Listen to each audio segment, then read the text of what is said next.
In this video, I will be showing you how to fix the ChatGPT too many requests error by walking through a few different solutions.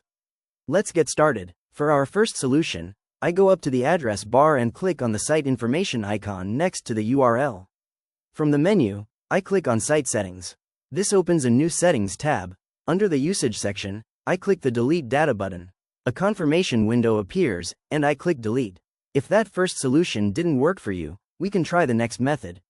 I switch back to the ChatGPT tab.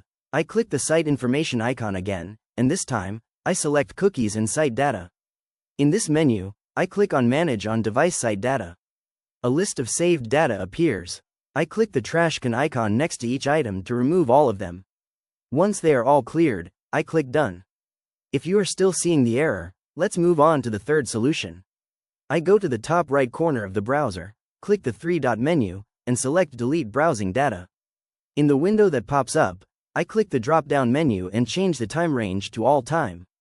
Then, I click the Delete Data button to clear my entire browsing history. Now, I head back to the ChatGPT tab one more time and click Reload to refresh the page again. The login page appears, so I click the Login button at the top right. I choose Continue with Google to sign back into my account. ChatGPT loads up perfectly. Finally, if you've tried all of these steps and the error is still there, the problem might not be on your end. To check this, I open a new tab and type status.openai.com into the address bar. This page shows the current server status. Right now, it says all systems are fully operational, which confirms the issue is completely resolved. If you found this walkthrough helpful, please consider liking the video and subscribing for more quick tips and tutorials.